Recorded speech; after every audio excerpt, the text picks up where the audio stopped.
Hello everyone, I am Pavan Choudary and I would like to share with you what I see are the economic, moral and social fallouts of Trump's directives so far.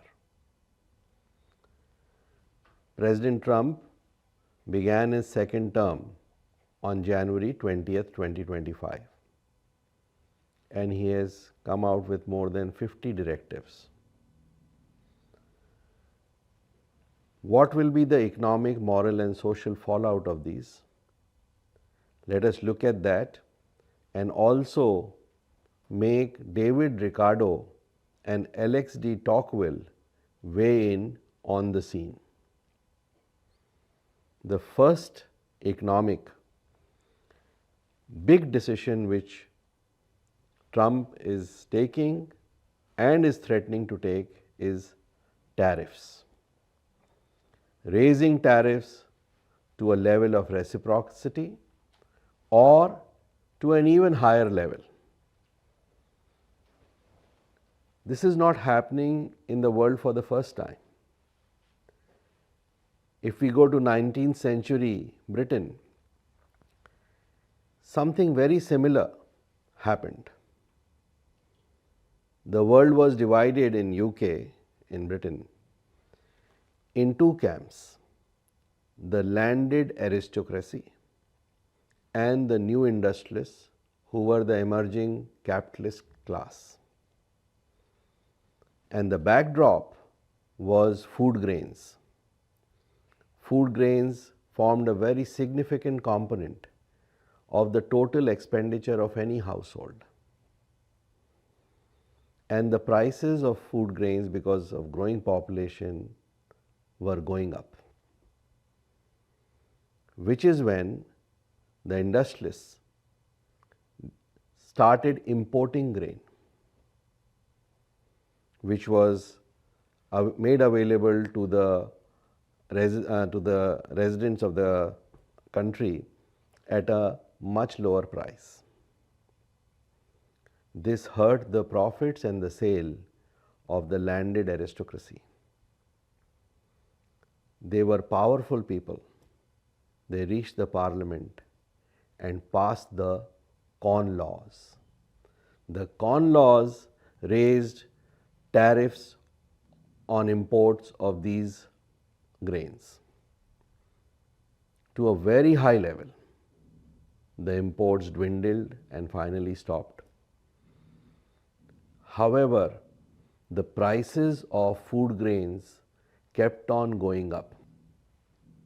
Slowly their quality was also falling and the people were finding this a back-breaking economic burden. There were a lot of demonstrations, petitions, etc., which finally made David Ricardo, who was the leading economist of those times, to intervene in the parliament and tirelessly campaign for removal of Corn Laws. Finally, the Corn Laws were repealed, and food grains could now be imported freely. This has not only happened 125 years ago, but also as early or as late as 1930 in USA, when to bring in some protectionism, the Smoot-Hawley Act was passed. This act during Depression raised the tariffs on 20,000 products. And finally, it was also counterproductive because America's exports from 1930 to 1933 fell by 61%.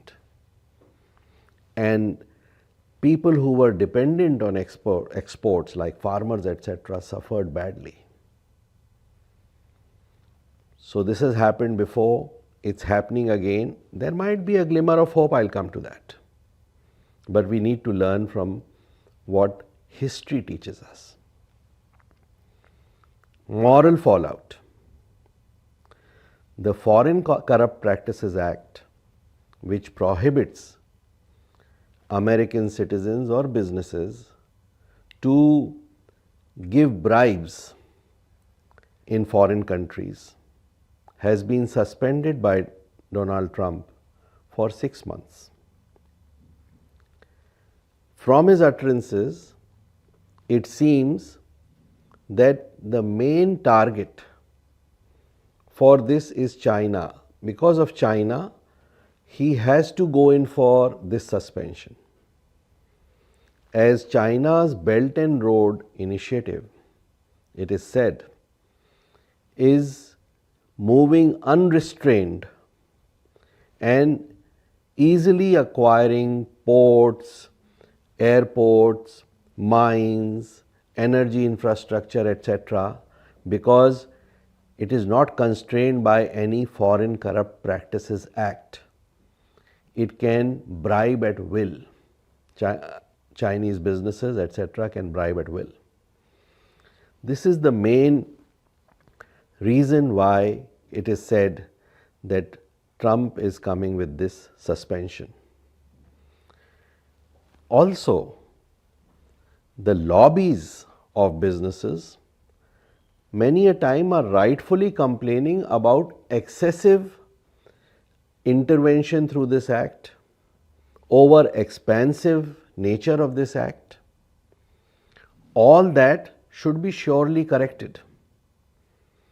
However, at the same time, such acts are the only beacons of hope in the world today. If everybody will recklessly and unabashedly start bribing, then very soon it will be a jungle raj. And the people who will be hit will be the common man. So, while there is a good point that the excessive nature of this act should be curbed, the fact that it should be suspended or repealed after review requires a lot of thought before a country like America, which has been the bastion of moral acts in this space, should move and rescind it. The third fallout is social. Trump's directives are going anti-diversity, anti-inclusion, anti-immigration, and anti-aid. This is where Tocqueville comes in. Alexis de Tocqueville was a French foreign minister in the 1830s. And he was a keen observer of American democracy. He wrote a very famous book on democracy in America. And he says that there is a possibility of the tyranny of the majority. However, he says that courts will protect the democracy in such a situation. Courts will be the institutional safeguards, and that is happening. The revoking of the birthright of citizenship has been blocked by the courts.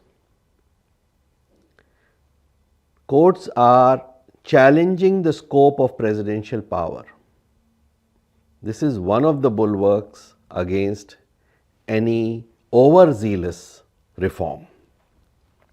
There are other bulwarks also. The ideology of liberalization and free trade, the doctrine of free trade, globalization, the ideology of equality and fraternity has sunk in too deep. The world has become too integrated, and there are voices coming in opposition or in denial of these anti-diversity moves. McKinsey, as you know, has already proclaimed that we will not go for we will not abide by the anti-diversity, anti-inclusion directives of the government. Some environmentalists are also speaking up. Tocqueville had spoken about this also, that there are groups in the NGO space, in the voluntary space, which are also acquiring strong voices. Regarding aid, it is surely very wrong for aid to interfere in the political processes of other countries, as it is doing. However, that doesn't mean that the aid bucket, that you throw the baby with the bathwater as far as aid is concerned. Because aid also saves millions of lives during pandemics, from HIV, from drought, from floods. And if these lives are not saved, then there will be greater tensions in the geopolitical space. There will be more and more pressure of migration, there will be more and more pressure of people turning to crime and so on. Also, China may come in the space which is vacated in aid by US, and it is already doing so to some countries where, for example, US aid will no longer be available.